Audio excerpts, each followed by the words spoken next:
Good afternoon. Welcome to another session of the My First Job podcast, where each week we look at a different career profile, we look at a different field of work altogether, and we look at people who have chosen to break out in different directions. Today, I have a young, vibrant entrepreneur, Rajashri Sai of Prarthana, heads Impactree.ai, a company which is into data analytics, and she's examining ways in which data can be used to assess impact on the ground. There is one thing about planning and policies and money actually being spent on programs, but what happens to the lives of the people who are a part of this is really what Rajashri is looking at. Let's welcome her onto the show and find out how she got started and what is driving her life. Good afternoon, Rajashri. You're on mute. One moment. Your Sorry. mic is. Yes. Can you hear me No, now? no, Sorry. perfectly fine. Perfectly fine. No, Yes. yeah. Good afternoon. So great to have you on the show, Rajashri. I know that there's a lot you've been doing. So why don't you tell me what is it that you spend a lot of your time these days on? Like you just said, I'm the founder of Impactree.ai, and we started Impactree with a mission of impacting about 1 million people way back in 2017 when we started it. So far, we've been part of initiatives that have impacted about over 2 million people across this country, and we operate in Wow. India and Saudi Arabia. And what we do is very simple. We build technology platforms that is focused at enhancing decision making on the ground in two key sectors. So we largely operate in the sustainability space. That is, that you would have heard buzzwords around ESG, you would have heard around social impact. All of this falls under sustainability today. But what we've realized through our experience is that this is all great at a mission level, right? At the founders levels, organizations say net carbon zero. Someone is saying impacting 70 million people. What does it mean for the ground level operators? How do Right. they translate that word net carbon zero or impacting someone in sanitation or water? How do they perceive it? Because these are the people who are implementing it on the ground day in and day out. If it's an NGO, it's a block level officer. If it's a corporate, which is a listed entity which has set this mission, it is their factory worker, their operational heads. They are the ones who are actually going about implementing this vision. So our platforms that we build are SaaS-based platforms. We sell it and retail it for a license basis. It's a technology product that we sell to these two customers, whether you're a corporate or an NGO largely, and they fit it into their stream to collect data. So through their organization, they're able to implement it, collect matrices that make sense to them, and that way scale better programs. So that's what we are focused on most part of our day is what we are working on is that. Of course, the other initiatives that we do run is Netri, which is our platform for women entrepreneurs in rural India, largely. So that's the second big initiative that we work on. Okay. So, I mean, what has led to this decision? I mean, in sometime in college, did you have a problem or did you understand what is it that you wanted to be doing? What were the things that in your mind defined what you're doing today? So like I said, you read the story only when you look back. I don't think you Yeah. know it when you're actually walking it. So if you Yeah. ask me, when I was in college, did I know what I was doing or I would set up Impactory? The answer is absolutely not. In college, Okay. I was an economics student. One thing, though, I was very, very clear of right from the beginning is that I wanted to pursue a career in social impact or social development, and that was something which was like a no brainer. It was something I wanted to do. So very much when I was doing my school with the school KFI, which is it was here in Right. Vernacular, Chennai. I remember that when I grew up largely in the Gulf. So when I'd come in for my 11th and 12th, and we had a long interview for selection in my 11th grade. At the end of it, I remember my mentor then Sumitra Ka, who came up and said, I've interviewed kids over my 15 years of experience in school, and you're the first girl who came up to me after a 4-hour interview and said, I want to do social work. I have never heard that answer. right? So that's where it started. It started with saying social work I have to do. I was a proper social activist, walked across this country, lived off highways, lived off sleeping bags, and in Jantar Mantar, screamed on top, climbed poles, done all of that at one point of time. And then along the way, I think what was my pivotal turning point is when I was doing economics, I said, hey, I want to do Indian economic services. So there's one thing that my dad always taught me. He said, whatever you do, you excel, but you make sure it's very different, right? So even as Okay. a kid, I said, no IAS, I'll do IES. Why? Because no one knew IES. It was Indian Economic Services. No one did. So I said, I'll do Yeah. Indian Economic Services. I did choose a career in arts for that also, that primary reason. But then halfway through trying to prep for that, I realized that I may not be very suited for a career in the civil services. And Okay. at that point of time, I did quit. And then the next thought that came into me, because I didn't want to pursue economics, which I was pursuing then, I told my dad, I'm going to quit everything. I'm going to become a lawyer. He said, hold it. No, you don't quit halfway through your graduation. You finish your graduation that I've paid for. So, and he said, law equals company secretaryship or CS. So you pause. You have done year one of graduation, finish that, and do a CS degree. Again, I didn't have a clue why I did it. Took up CS, did it. I wrote all the exams in first attempt, and again, I like setting up goals. So that time the goal was clear CS. I will distribute sweets to everyone in the town and all of that. Cleared, got Okay. into a listed company, sitting in there, and then the question hit me: now what? Right? Like you've done it. So that's where I think the most interesting turn happened for me. That's why I tell in many places I'm a recession entrepreneur. Because what happened is the year I got into my listed company, for which I struggled 3 years and multiple exams, was the year that recession hit. So in Okay. 2010, I remember around March 10th is when I joined a very large listed company here in Chennai. At that point of time, when recession hit, you realize that there's no legal work to do, right? So there was a very large, significantly large project for merger and acquisition that the company was, actually had entrusted me with. There wasn't any work because if no business happens, there's no documentation, and if there's no documentation, what does a team of 15 lawyers do? Other than sit and play Minesweeper. So those days we didn't have Geo. So we were sitting here playing Minesweeper, reading newspaper, going for lunches. I mean, there's only that much you can do, right? After 10 months of recession, I just told my dad, I can do something. I'm quitting. I can't take this anymore. So Okay. that's when I put a bet with myself. I said that, hey, if I get through the Jagruti Yatra, that was again a whim. I'd applied for the Jagruti Yatra. It's a train journey where 500 entrepreneurs go on a train journey across India. This year, in fact, the applications for the G20 Yatra, I think, are still open. And it's pretty interesting because you get 500 perspectives of entrepreneurs, those who are career, very senior AVP level people across the world to come on the Yatra. So I said, if I get Okay. through the Yatra, I'll quit. So fortunately, unfortunately, I got through. So I quit after that, and that's when I think my real journey began.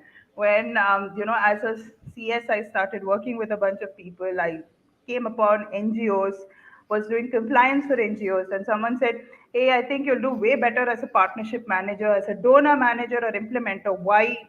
Compliance is paperwork, you can do anything. So, but then our advisory board member, Prema Gopalan, of course, she's no more there right now, but she had told me, I feel you have way more talent than reading legal documents. Come on to implementation. So I did my first project. We did a very large project to implement and creating women entrepreneurs in rural India selling clean energy products all across Okay. Maharashtra, Bihar. We scaled that network across Indonesia and Africa. And that's where the story of the sector bugged me. So from there, it has been a journey where, I dived into data with my co-founder Vivek, and well, Impactree was born. That's very okay. So this Jagruti Yatra by itself, it's a really different format, right? It's 500 entrepreneurs, and how long does the Yatra last? So it starts on the 24th of December every year, and then Okay. it goes all across. So it starts from Bombay, and the yatra is a period of 15 given 20 days. So it's between 15 to 20 days. So as young entrepreneurs or change makers, you will live off a train. So it goes from Bombay to Kanyakumari to Vizag, then you're going to Bihar, UP, then coming to Rajasthan, and then you finally come back to Maharashtra. So it's a little circle across the country in sense. And it's very interesting as a format because I think what I chief took away out of it was that there are, and I'm sorry to use it the word, but there are many more idiots like me who also want to jump at try figuring it out. So, till then, as a lawyer and a company secretary, you're pretty shielded, right? You're almost like corporate job, 9 to 5 desk, and after that, most of the friends who are in traditional careers, it's relatively paved, right? You have your house, you have your two children, you have your vacations, you set it all up, right? It's a nice pack Yeah. of building blocks. Right. And then I think in Right. the Yatra, what I took away was there are a lot more people who are trying to see what's the meaning of my life. Let me try doing something.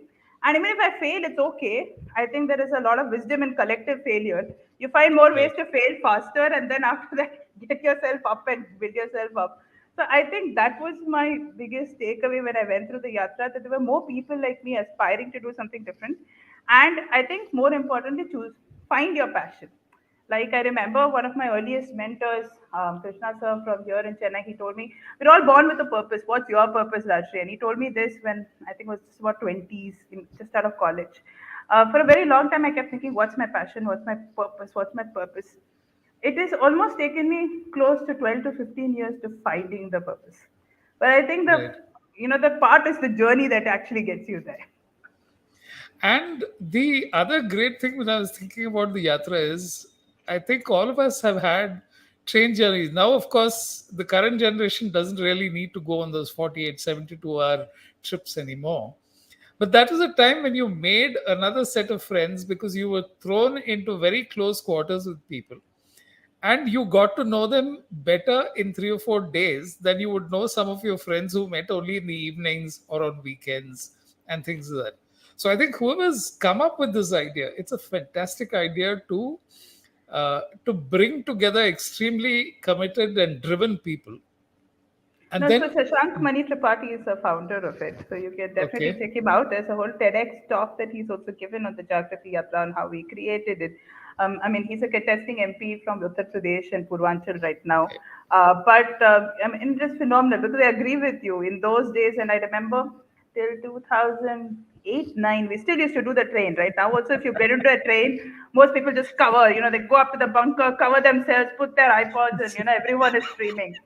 And I remember, I was doing a Chennai, Bombay sometime back in 2008, 9, and there were these four uncles, very sweet. We chatted about politics, India, geopolitical situations, wars at that particular moment, economy. Then the uncles actually called his relative who was getting a breakfast in Pune and said, you know what, they have two youngsters here, they don't have food, get them food.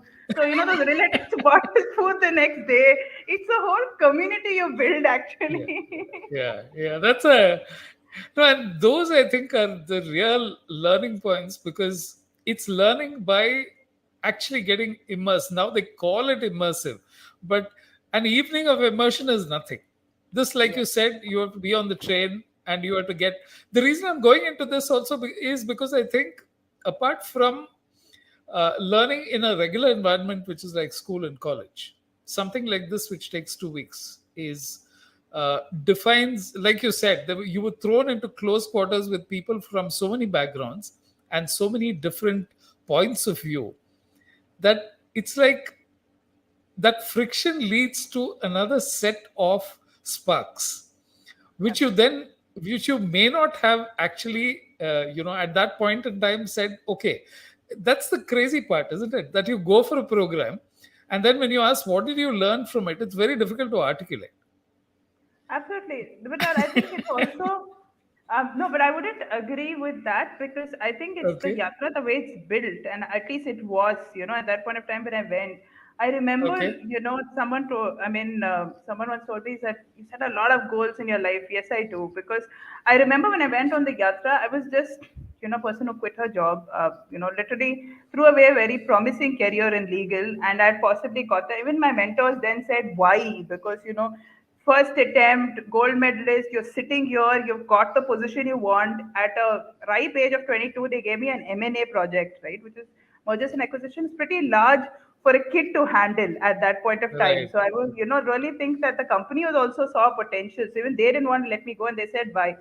But I remember when I was confused and I was sitting at the yatra, and it's something that Shashank kept telling me. He said, If I wake you up at 2 in the morning, you should be able to give me your 5-minute elevator pitch. What you're doing, why Okay. you're here, where do you want to head, right? And I did practice, and he did ask us one day. So our one pitch that you do through train car sessions was something at ridiculous 2:33 in the morning, okay, because there was Okay. no time in the rest of the day to do those pitches. But I think that those things also, the way it's structured, it helps you kind of also start. You may not know where you're going, but start to also putting to what do you want to pull out of that experience, right? Like different Okay. people might pull different things out of it, but the more important thing is to also be able to direct to say that, why don't you start thinking down this path? Because otherwise you can also let up going so broad, you may not really know where you want to start focusing on. So when you talked about the project which you helped set up with Swam Section with Prema Gopalan, what exactly did you have to do to set up this whole thing? So in that project, I was largely, so I was handling Swine Section Prayog's legal documentation before that for a period of a year. Before Prema kind of, took me aside and said, hey, so this is a project with USAID. And the whole mandate under the project was to create, within a period of 3 years, we had to create a network of 1,000 women entrepreneurs across Okay. 6 districts of Maharashtra and 3 districts of Bihar who were capable of retailing clean energy products. So all the way Okay. from your solar lamps to your water pumps to your biogas units, yeah, home biogas units of Kirloskar, or up to even those times at that point of time very high ended home lighting systems with solar. So they had to look at the entire value chain of products and start retailing it to rural households. So I was the partnership manager and implementer that I went on in the project as a consultant, and my role was Okay. largely to see that all across the pipeline. So all the way from the training and initiation of these women to what are the roadblocks they face while they're scaling their businesses, to actually creating the pipeline of partners who can keep pushing products to this women. Because Okay. creating a network is one thing, but the network doesn't have enough deep partnerships to sell, then you're not, and or products to sell, right? Like, for example, Amway has a bouquet of products, right? So we did a bouquet of clean energy products at that point of time, all the way from your 500 to 24,000 rupees, right? Across the spectrum of products that women can retail. And how do you get them to retail it in rural households? So that was the whole aim of the project. So at the end of Okay. 3 years, we had actually leveraged the project almost 4 times over in terms of partnerships. So Wow.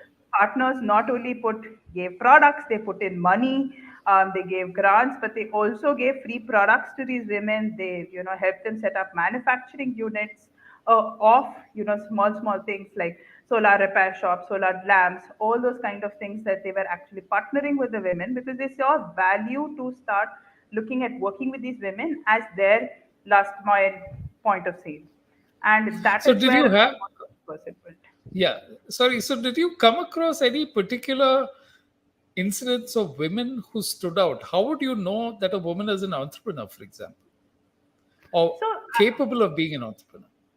So I would think that there, see the as in I've seen Venu that often across is that most women in India are entrepreneurs, right? It is Okay. just that like we don't recognize entrepreneurship or define it very differently. That's why if you see every day, you have the unicorn, the decacorn, the sunicorns, and the endless cons that we keep throwing out there. These are all Silicon Valley definitions of entrepreneurs. Yeah. And I don't think that's how Indian enterprises operate. So the women, the metrics that you hear everywhere, 14% of India has women entrepreneurs. I think it's a very, very underreported number because our matrices are not right. In most of the Indian context, if you see across India, there are in every household entrepreneurs. Now, the thing is, most of rural India, 70% of rural India, gets their primary income from agriculture. Okay. Agriculture is one of the most hardest enterprises in this country. And the problem is we don't give it its due because you need to think of it just as an enterprise. There's so much that people like you and me who run data or service businesses can control, right? You can control the client, you can control the delivery. In agriculture, you can control nothing. You have to wait for the water to fall, or you have to use the reserve of water sparsely at the right What's moment available? so Yeah. that you hope for the right crop, right? The saddest part is you don't recognize this as entrepreneurs and you don't recognize this as an enterprise. right? So that's where the fundamental problem starts of where do you find these entrepreneurs? They exist. They're already doing something entrepreneurial way harder than what we all do regularly. Like I remember someone once, I told someone, oh, I know agriculture in and out. I've been doing it for 15 years. They're like, yeah, have you tried growing? I said, no, that's where I don't know agriculture. I stand corrected, right? I definitely think if I went to the field, I possibly would fail, right? So Okay. it's one thing to have the theory, it's another thing to grow something To based practice. on a Yeah, nature that's it. thing and grow it up. Very true. So I think the Very first true. point is there are entrepreneurs. The second point is many of them are doing agricultural livelihood businesses. Many of these are family businesses. Okay. Unfortunately, in all your definition of unicorn, decacorn, family businesses is not counted. And who isn't a family business in this country? Everyone is, right? You name one top NSE company from Reliance to Aditya Birla, everyone is an entrepreneur since generations in this country. Even take Coimbatore, right? Pricol, so many of them, RNKVs, all of these are family enterprises. We are a nation of family enterprises.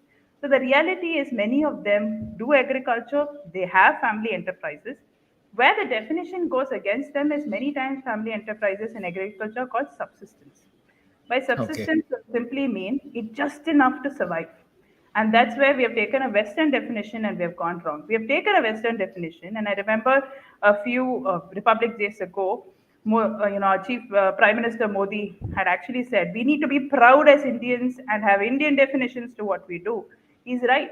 We took our definition subsistence. We didn't understand it much and we put it in agriculture. Now, every woman who's working in agriculture and doing multi livelihood, in which case she's doing poultry, goatry, vermicompost, food businesses, and agriculture is called subsistence level entrepreneur. So she's not even considered an entrepreneur. So the Okay. thing is, when you change the definition and you say remove the word subsistence, they are doing an enterprise to survive. They have their own family dynamics. They may not have external employees, but if I have been able to trust and get my husband in a job and make sure he leaves his job, you imagine the trust I have in my own business plan. I'm putting all my eggs in one basket. That's a Right. huge amount of risk taking. So if they have their family in their enterprise, they're doing subsistence level work, but removing the word subsistence, they're doing multi livelihood, is the change that we do call them. They're doing multi livelihood work. Is there a way to take them, add some more dimensions, teach them how to go to market better? The minute we just took that, we found many entrepreneurs across the country. Our job was only to help them get to market. And you'll see, if they implement something in clean energy works, you'll see them the next day implementing it themselves in agriculture. They will scale their Okay. private business also. So you don't have to worry. It's just about giving them the right skills to think of scale. Okay. Okay. So Impactree came out of an understanding of what needed to be done on the ground. Why did you think that you needed to measure impact? Well, it came largely actually also came from the USAID project. And I'll tell you Okay. why. Because what used to happen is that we used to have a lot of consultants who did very good work with us.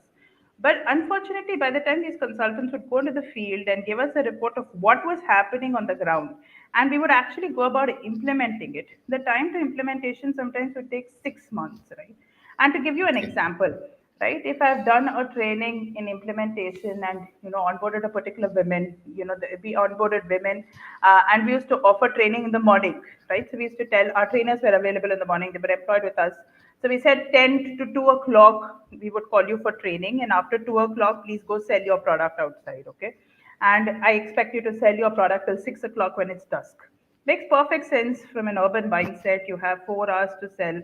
Give and take trading, 2 ghanta come hoga, you still have 6 hours to sell. Women should be able to really sell. It was a massive failure. I'll tell you why. Because we didn't factor into account how the women's clock worked. So till 10 o'clock in the morning, they generally would send their children. They would prepare all the, whatever they had to prepare for the day. Yeah. And then after that, when they would come out for training, they would be tired by 2 o'clock. And 2 o'clock, when they would go into households to sell, there weren't enough decision makers at 2 to 6 in the household. So there would be the wife, or there may be old people or their children, none who can take concrete decision on anything more than 200, 300 rupees to buy. And the products Okay. that we were trying to retail were close to 15,000, 20,000 on EMI, of course, but sizable scales, right? So we started, by the time we got this very important input from one of our data decision, partners on the ground, we had finished 8 to 9 months of training. and implementation. Then for us to go back and recover that time was a real large challenge. The second challenge, for example, we figured was that, we said that women have to be empowered. So, you break away from your families, you go, you sell, you become a retail salesperson. We did a lot of marketing campaigns around that. Most successful women, we realized after 6 months of whose husbands accompanied them to sell. And the husbands started pushing them. So after six, the husbands would take the bike out with the women, give them ideas for marketing and taking them into the villages. Some husbands even retail their products in their own shops. And then the Okay. women would be given training by the husband saying, aise batao, vaise batao, and try selling. These dynamics we realized very late, right? And we started after, in hindsight, I realized that was also because we didn't have the tools to capture this data as it happened on the ground. So we relied Mm. on consultants who would come to us and give us this data periodically. But by the time the whole synthesis would happen, I would get it at a Right. board level. It would percolate further to the ground. It would just take months, and implementation periods would be over. So that's when actually Vivek, my co-founder, came into the picture because he comes from a manufacturing background, right? So for him, he was working at that point of time with Reliance and leading some of their biggest technology plants. And data was everything for him, right? He would get Mm. millisecond level data. And here I was not able to figure out, how do I reconcile What eight happened months of over months? yeah, Yeah. right. So then it started with a small thing saying, can you, some of the things you implement in manufacturing, can we try it in the social sector? That's why we started. Okay. We spent an entire year doing that, where we would collect data. Vivek and would synthesize it. He'd help us, give us models to build it up, and then we started seeing field level efficiency improve. Because the first thing that we understood, we realized it because of three nuances, and that's what we built our platform Prabhav and R3, which is Prabhav, which is our social impact platform, R3, which is our ESG platform, is built on this basis. Okay, first is we have realized Excel means a lot to me and you. It means nothing on the ground. 80% of this country doesn't understand Excel. It's only we top 20% who can keep learning micros, macros, and all of that and figure things out. So we Okay. realized data has to be visual. So we took out Okay. data and we said, I'll give you a pie, I will give you a bar, I'll give you some dancing, horizontal straight pies. Then you start understanding data because your eye is able to perceive something. The second thing we realized very crucially is Sorry, can you go a little deeper into that, Rajashri? What yeah. exactly, how did you visualize the data? So how we visualize the data is if I have to say male and female, right? A number Huh. 24 and 25 doesn't mean anything. Your head will not Right. automatically add it in Right. most places and say that, Right. okay, these are the, 49 people that we're talking about. But when you Yeah. see a pie, right, and you say, okay, 40%, 50%, and it adds up, or it shows you two bars, you're able to visualize more male, less female, right? Okay. Those Okay. visualization nuances changes for you, right? So that is Okay. the first thing we cracked. We said that let's make data visual. Can we have a platform where you can start visualizing data? You want to compare this year with next year, compare. Everything will come to you as a visual. It will not come as Okay. a box, Number. 4 by 4 number, right? It's very Right. difficult to understand numbers. The second thing we realized is remove this whole madness of English. Okay, Okay. if English is again known by only 2 or 4% of the population as fluently as we both are speaking here, right? Right. The rest of the population speaks a vernacular language. So why can't Right. data be collected and represented in vernacular language form? So most of our platform is built on a vernacular language base. You see it in the language you understand. We will collect all the data in vernacular language. If you want for synthesis, yes, it comes in English in for at the analytical level of those who see those data. But everyone can visualize and look at data in vernacular language. And that's why we started looking at data. When we solved these two challenges, we started seeing a lot of field level implementation challenges coming down. Only because of the fact that data was more something people could understand. They need not fear data, it's a friend, right? Okay. And then when that happens, you start seeing that how important it is to take decisions. Like, a lot of I was reading an article somewhere where it said the world is data, AI, everyone is, there's a whole hype, chat GPT, we are going to lose jobs, 70,000, 80,000, 1 million jobs gone. But when I keep reading all of this, I realized that 5 years back, this is where the social sector was. There was a whole lot of hype on data, systems, you name it, everything we were implementing and still not getting through. But I know that the whole hype will be there, then the dust will settle. And then at some point of time, we'll get realistic on what these tools can do for us. And at that Yeah. point is when you will see the magic starting to happen. Right. So, when you made the data visual, what is the change that you noticed on the ground? What were the differences in assessment that began to happen? So first is when we made it visual, someone who is just a 12th or a path or a graduate can start to understand it, right? Okay. When it's a number and there is no understanding of big or small, you start struggling if you're not educated enough to understand what is the association. When you Right. start seeing it in forms where something is big, something is small, you start relating to it a lot easier. So I'll give you an example. We were running this project with one of our donors in about 24 villages in Nanded district. This is a project with SSP only, Okay. where the aim was to look at maternal health. And this particular Okay. donor and SSP had tried everything. I mean, they were seeing that this particular districts, these 24 villages in the district were very backward. They had a lot of challenges where the girls were married very early. They had miscarriages, heavy amount of abortions, stillbirths, all of that. So they identified it to anemia. So then they started saying, okay, girls are very young, they're anemic. Let's start giving them supplements. A lot of investment went into fortified products, fortified pills first. When people stopped eating medicines or didn't eat the medicines, then fortified products started. So whether it is biscuits, whether it is daily items which can be fortified with iron, we used to give girls that. We did all of this for about a year, and we were still not seeing results. Adoption was not happening on the ground, right? So then this data that we started collecting in 24 villages, this was, it was made available, or we sat down on a group with this data present open on our platform with a lot of Anganwadi workers, Asha workers. So in every village in across the country, there are health workers that the government designates. Right. Their main Right. role is to help in the case of act as a midwife or get people to the PHC, etc. So we sat down with the ASHA workers and Anganwadi workers who are like community leaders in various villages. They of course operate the daycare system, but they are in de facto community leaders. And we started showing this to them and saying, Ki, we're not able to understand where we're going wrong, right? We've tried everything. Why is this not reducing? And I remember some Anganwadi workers and Asha workers looked at the data and they said, you got it all wrong. So I said, okay, thank you. What did we do wrong? We have spent a lot of hours on this. Where are we going wrong? They said, Okay. you are going to you're collecting all this data and you're trying to find a solution without factoring into account who's the decision maker on what women eat. So I said, okay, that is Wow. interesting. So what do you mean by that? So they said, see, the person, it's not the daughter in law who decides what she's eating, it's the mother in law who decides. And you're sending pretty much kids who are about 20, 25 with the heart in the right place. They are social community workers. They are going to mother in laws and saying, Aapki bahu ko ye khilao, isse ye hoga. And then lady is humoring them because we're good in India. We're not going to tell you that, you're bad or, why are you Not to. wasting my time. We're not doing that. Yeah, we're just nice people. We're looking at the lady staring at your Haji, Haji, please give me the packet. Thank you, and knowing all of that. And then she throws it in Yeah. the side. She's like, मैंने कम बच्चे पाले हैं क्या ये अभी आके 20 year पहले मुझे खा के सिखाएगी. मुझे सिखाएगी बच्चा पैसा करना है so that's where the problem was. So we Okay. realized by the time the women ate, right, it would the husbands would eat, the family would eat, the children would eat. So even if it's a chicken curry, she's eating the gravy. The pieces have gone. So she has no nutrient value which is going into her system. And they said Wow. that this health awareness is not going to work. So I said, what will work?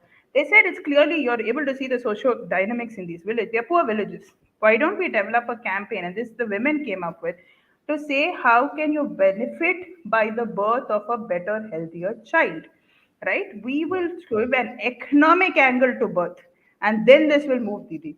And I said, this was phenomenal. And they did a phenomenal job. They went down and sat with some mother-in-laws and said, कि देखो अगर आप एक तो समझ लो माँ जी कि आप इनको नहीं अंडा मत खिलाओ चिकन मत खिलाओ अच्छे कर don't give the good stuff it's okay तो क्या होगा she will go into C section and then C section होगा फिर बच्चों को प्रॉब्लम होगा पीएचसी में तो सॉल्व नहीं होगा because such complicated cases they won't handle तो she will go to a private hospital तो आपको 1.5 lakhs तक आपका बिल आएगा तकरीबन when the child is born या आप अभी उसको खिलाओ अगर they made a calculation and give it to the mother in law they said अंडा हफ्ते का इतना मुर्गी इतना एंड वेजिटेबल्स इतना ये सब खिला पिला के आपको मैक्सिमम जाएगा खर्चा in about 7 months because 9 months में तो she generally will go to her mother's place Yeah. 7 months का खर्चा is somewhere around 75,000. Then, if Okay. she goes for a delivery, Please note she loved normal. And India is obsessed with normal, right? Rural India, everyone, even people who have never given birth, men will tell you normal hona chahiye, right? Normal. Like, I said that's the biggest achievement of all, exactly. right? So they Yeah. said normal delivery hoga. So for Uh, 75, I maximum another 20, 30 you would spend 20 maximum, right? So 20, 30 in a PHC, it will get done. तो 1 लाख में आपका बच्चा भी सुरक्षित, mother भी सुरक्षित. तो आप डिसाइड करो, आपको 1.5 तब खर्च करना है कि अभी खर्च कर लो थोड़ा 7 महीना, आपकी wow. बहू ठीक हो जाएगी. Literally, 8, 9 months, kids were born in normal delivery. Two Wow. households got implemented, 24 villages adopted it.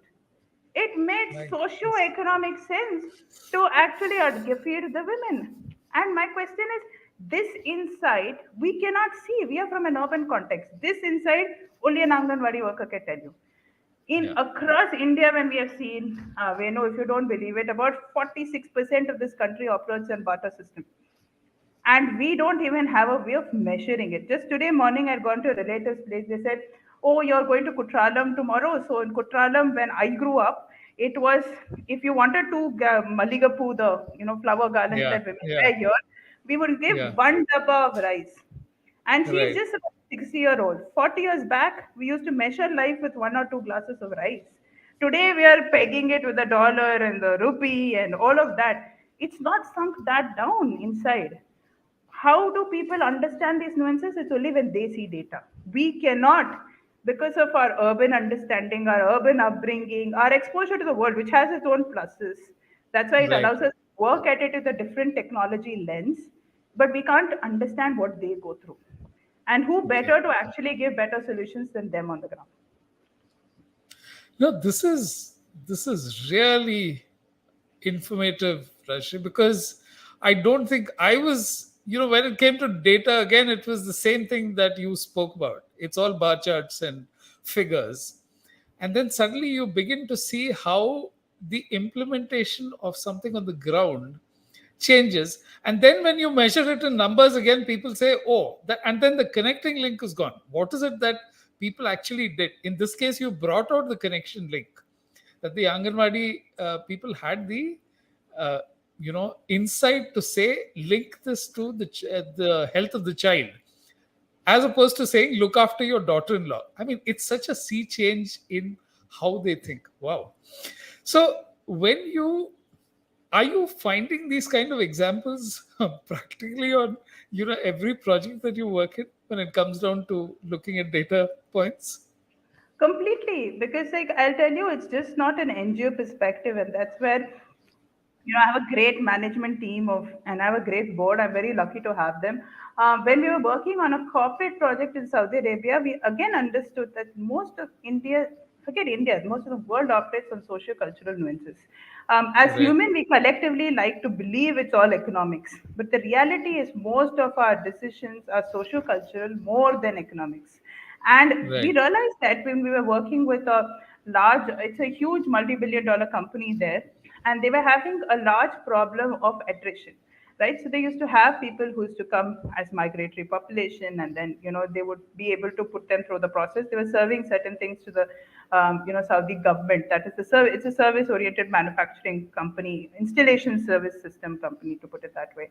So when we started using the same lens there on their data, we started realizing they had a unique problem, right? So Saudiization mandates that if they have to actually get X% of government contracts, they need to employ people who are Saudis. Now, Saudis are used to a different work pattern than migratory workforce. So, migratory workforce have come there only for a reason that they need to earn money. So, they will Right. pack in that 24 hours for 4 days and it wouldn't make a difference.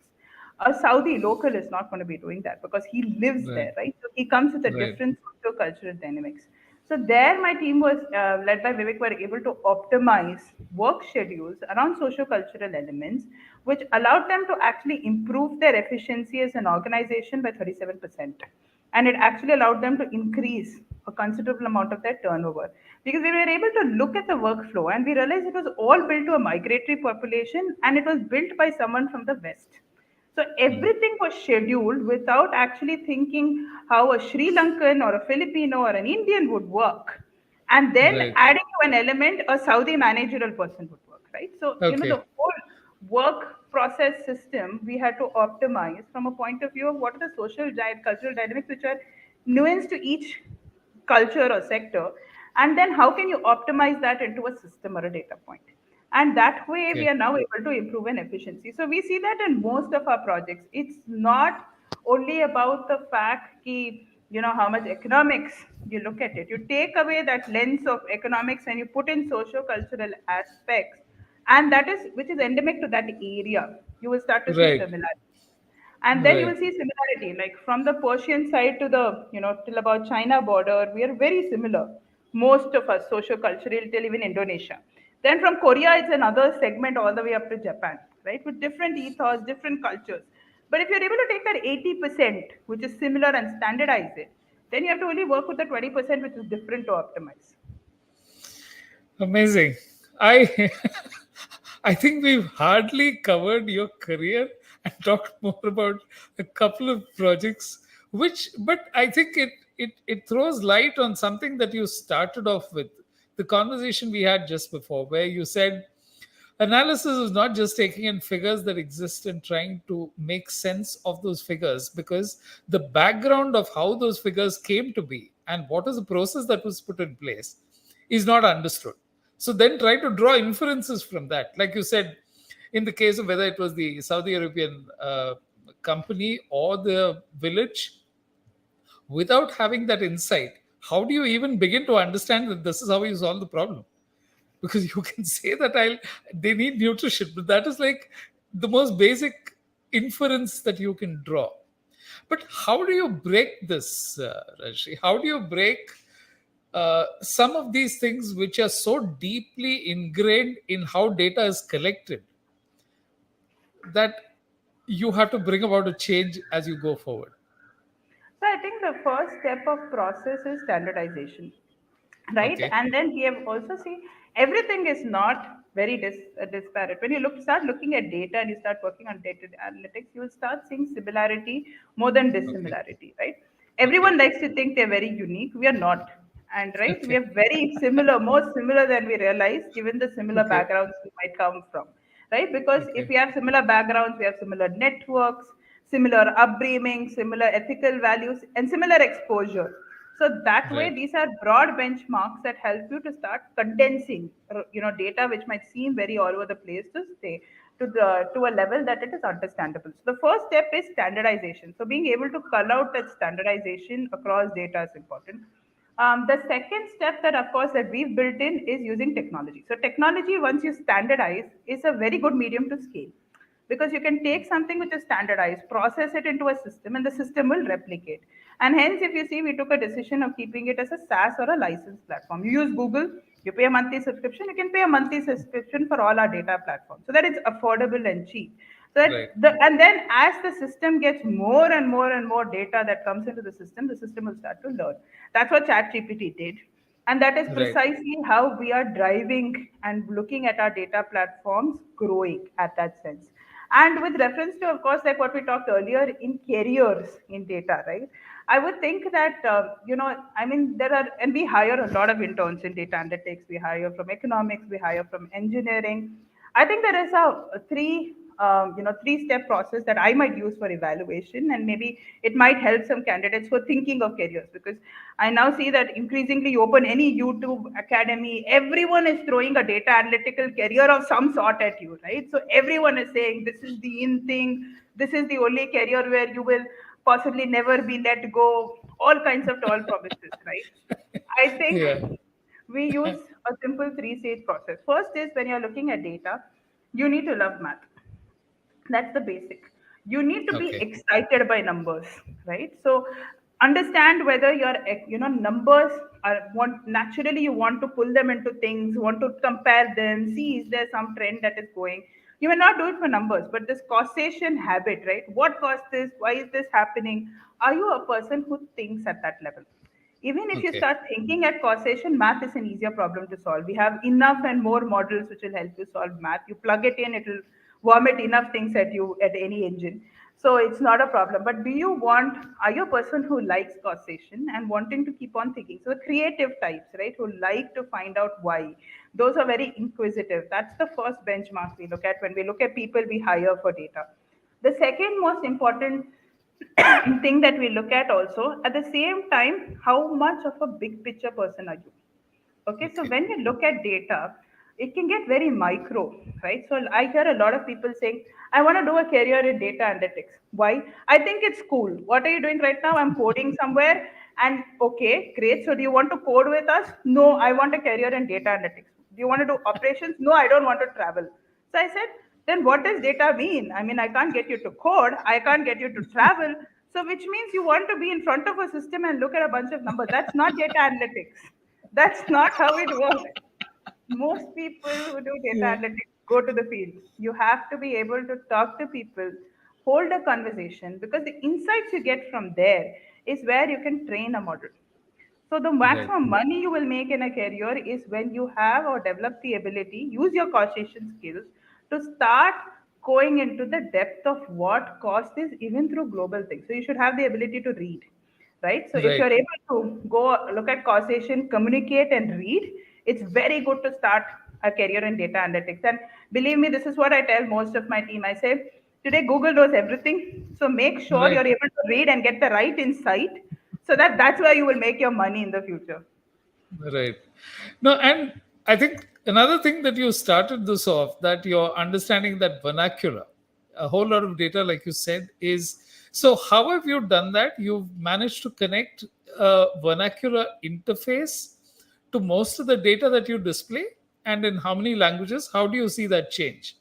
So right now, all our platforms, so the data collection happens fully in vernacular. So that's like a survey link or a form or whatever it is that goes out. That'll be first in the vernacular language.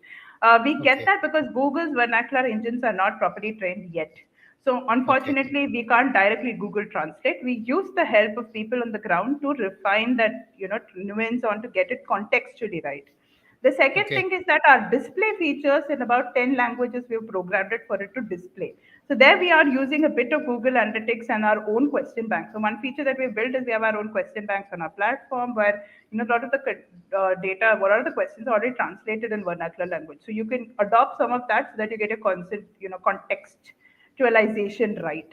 And that way, that is a longer haul thing where we are slowly building to. Because the reality is, vernacular itself, there are very few companies in India who are operating on vernacular language mediums, right? And I Right. think that will still take time because I still see it about 2 or 3 years away where we will actually have a recognition for Indian languages and then we are able to build on it.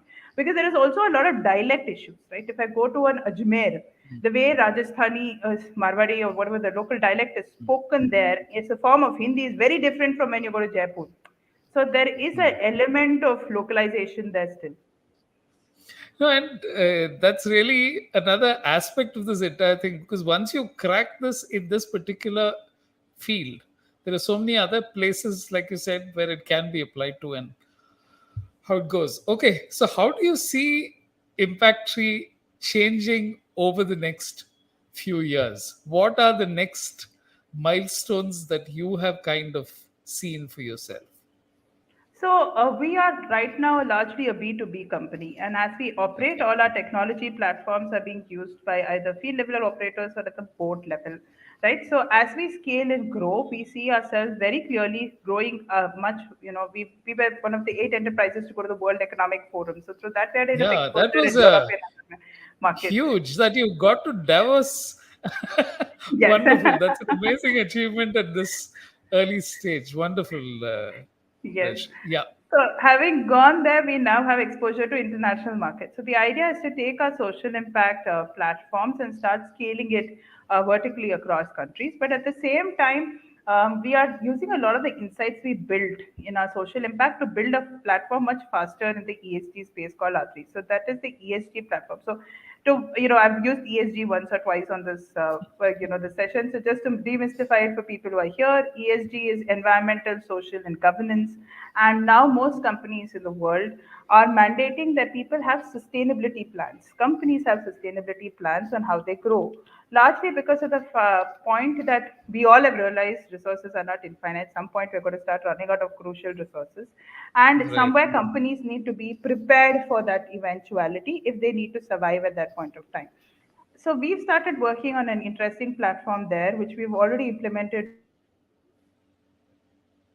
with two companies, and we're slowly scaling it up as a pilot, largely from a point of view of seeing how does at the ground level operators and senior operational level managers understand data across ESG spectrum. How can they actually conserve in places? How can they spend better in certain places, and that way neutralize their sustainability score, right? So that Okay. platform, which we're developing very fast right now, we are actually scaling it through partners in Middle East and Southeast Asia. So the next 2-3 years is going to be really dedicated to scaling this B2B offering for us.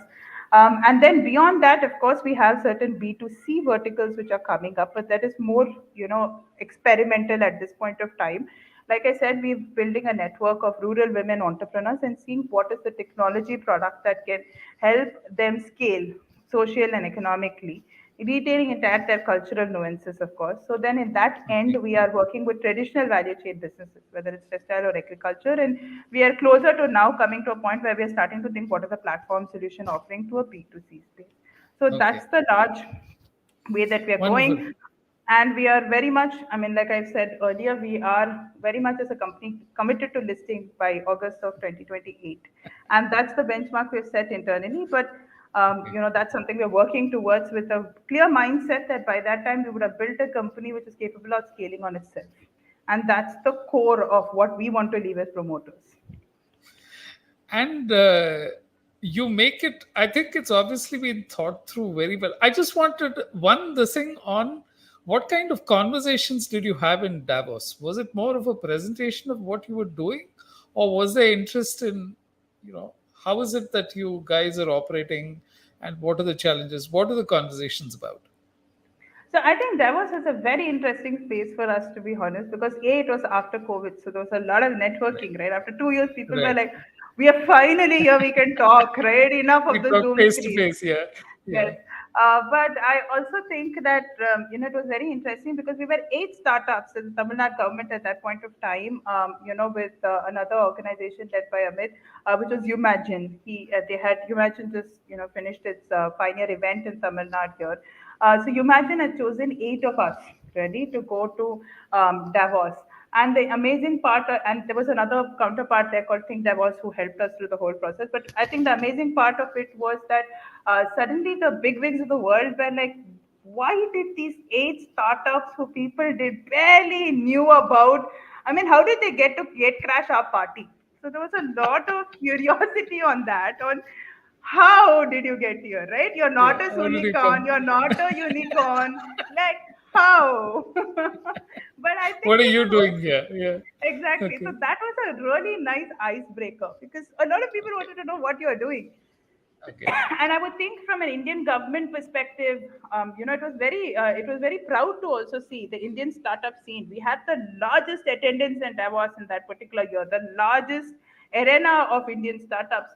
So it was a very proud moment also for the government where they were interacting very open with you, trying to understand, okay, can you solution for us? Can you work with us? So I think a lot of that was very interesting from a startup and a learning curve perspective. I think personally, as a founder, I would think how to create a large vision, right? And I don't think there is enough mentorship around that, right? When you Right. interact with the richest of the richest, you always see that plethora of things that they are working with, They see in and size. Yeah. then how fast they have built these systems to learn and fail and learn again, and be okay with Okay. failure. Often what happens in India is people are not okay with failure, right? Mm. Even when you hear the traditional talk on careers, they'll say, engineering karo, IIT karo, ye karo, wo karo. Everyone is like tuck, tuck, tuck, tuck, tuck, and then you die, right? Like it's just well planned out all the way till we go, and after death, because you're gone, we will plan a certain X things you do for you after that. So we've got it planned Right. to even an afterlife level right now, right? But how do you think that what I learned from the rich is how do you perceive something to grow at a scale? I think that in India is definitely missing. How do you start planning for scale? And I think Okay. that's something I've really picked up in terms of, we may not exactly hit our listing mark on that day, and I'm okay with it. But if we can envision that every person in Impactree is thinking that every day, and we all are committed to listing, it will happen at some point of time. It's It just will. a question about envisioning that at a scale and working towards it, and then hoping that the stacks will add up, right? So I think that is a skill I definitely learned in Davos, because when you walk through the streets, you realize the planning people put into that vision, and that's why it works. Wonderful. So, closing thoughts, Rajashri, because I don't think we covered all the ground, but I think we've touched upon some of the things that really make you unique and how to look at a career from a point of view that is not the conventional one. Even though data analytics, like you said, is a very the hot thing right now, but you've really shown why. What is it that you can bring about, and what is the change you can bring? So, any closing thoughts, and then Yeah. we'll. So closing thoughts would I would I would say, for those who are tuning in, who are really thinking what would be, your careers. I think the most important thing I learned is, and I'll be honest. So I started as an economics grad, then I did my CS, I did my law, then I did my MPA, and today I'm an entrepreneur in data. Right. So there's no connection whatsoever to where I started. That's the reality of what it is. But what I've always learned in life is be open to the change. So embrace it. As you're changing, you may not know where it's heading. There is a purpose, it will add up in the end. Where it adds up for me is that as a lawyer, I can today speed read huge amount of data. Right? The skill I learned as a lawyer works for me as a data analyst today. Right? Because I'm able to read 60, 70 pages in a matter of like, less than 20 minutes. It's a skill I know. It's very hard to translate to others, but it's something I'm trained in, right? Okay. And causation is something I picked up as a lawyer. What is the cause? What is the cause? So that depth, keeping in the larger perspective, is a skill you learn. So understand that whatever career, whatever education you're picking up today, there are certain skills that you're picking up, and use those skills to the way that you're able to figure your careers later, right? We get enough people. My other partner Shei is a chartered accountant. Today she heads our operations when it comes to data analytics. There is no correlation to where she started with, but what is important is she went behind her passion and was willing to make the sacrifices it took to find an end to it, and she's still, Right. in the journey to find. So I would say that start looking at that and start speaking. That's the only way you will be able to figure out where you're heading. Because I often start seeing that when someone says career, first thing Google it, next thing read to a bunch of people who have given YouTube talks, last thing make to go and tell this to friends and make an informed decision based on this limited scope of not even going and speaking to a person who's living in that career. Right. I Right. think that bridge students should do. If you're thinking of a career, find a person who's working in that career, go and talk to him and understand what does his career entail. Because without doing that crucial step, you got all your secondary data right, but it may not be You're enough not going to to. take a decision.